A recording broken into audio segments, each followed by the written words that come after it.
Tackling environmental issues while protecting the economy is one of the biggest challenges Canada faces. A group featuring some of Canada's leading thinkers set out to tackle it. Canada's Ecofiscal Commission launched today with the stated goal of changing fiscal policies to benefit the environment. Its greatest challenge will be doing so without hurting the economy. Among those advising the Commission, former politicians Paul Martin, Preston Manning and Jean Charest, Steve Williams, CEO of Canada's largest oil company Suncor, Peter Robinson, CEO of the David Suzuki Foundation, and a dozen of Canada's most prominent economists. Keeping them all on track, Chris Ragan, chair of the Ecofiscal Commission and an economist at McGill University. Thanks for being with us. Thanks for having me, Amanda.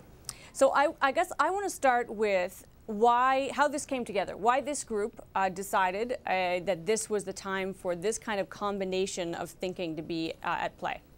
Well, what brings together this group of economists and exceptional Canadian leaders from really across the political spectrum is a shared conviction that Canada can do better, in terms of economic performance, that we can do better in terms of environmental performance, and that those two things absolutely travel together. And that by looking at our fiscal structure, we can offer a path forward. So give me an example, and I think high on the list will be something like a carbon tax, but give me an example of fiscal structure that can manage to do that, shape environmental policy and also change and shape and help our economy.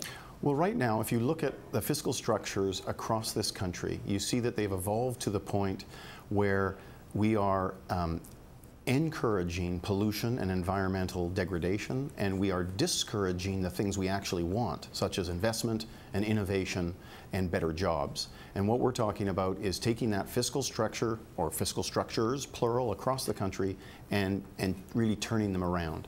And so we will be talking over the next 5 or 6 years about carbon, but we'll also be talking about residential waste, we'll be talking about traffic congestion, we'll be talking about air pollutants, we'll be talking about water quality and access. There's a whole range of issues that the Ecofiscal Commission will be addressing. And give me a sense of the scope of the mandate. How many reports do you expect to produce? What do you expect to have happen to them? So we're going to be here for 5 or 6 years, and our goal is to issue a report on separate reports on separate issues roughly every 4 months. So what you can expect from us is something like 18 reports over the next 5 or 6 years. You are obviously politically independent. There's a lot of value in that, one imagines. But how do you also draw the politicians into this conversation and not just wind up being a think tank that doesn't directly influence their policies? Well, it's a great question.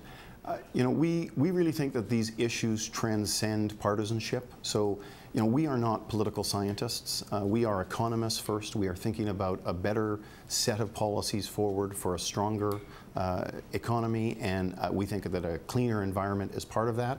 And so our job is really to just do the hard work, roll up our sleeves, and identify effective, practical, saleable policy options for all the governments across the country that can work. And so that's our job. And we think that Canadians and Canadian political leaders will be interested in what we have to say.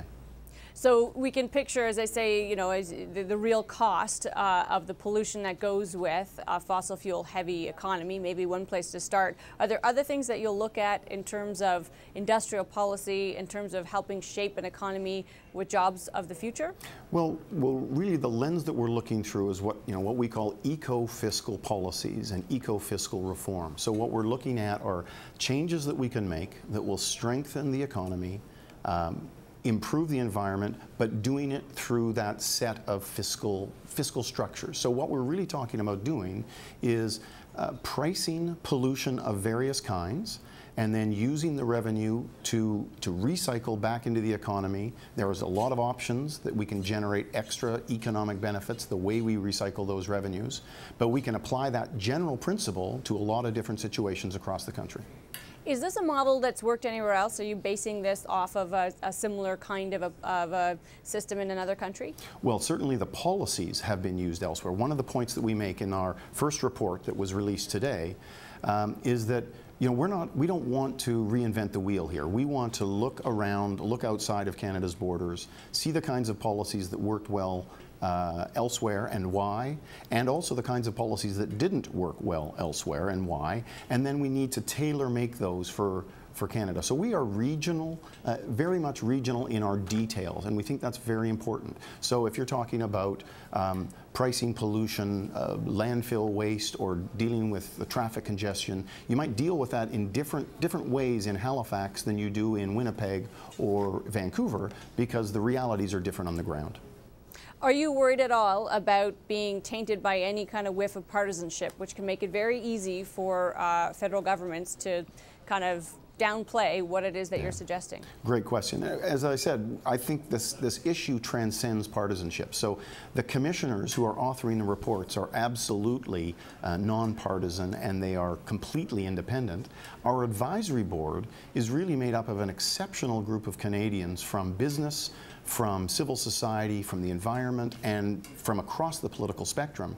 And that diversity of the advisory board, to us, shows that all Canadians can get on board these kinds of policies. We're really just looking at how to do, how to come up with better policies to make a better economy and a better environment, and that those two things go together. All right, well, we'll keep watching your reports. We appreciate your time today, Chris. Thank you, Amanda.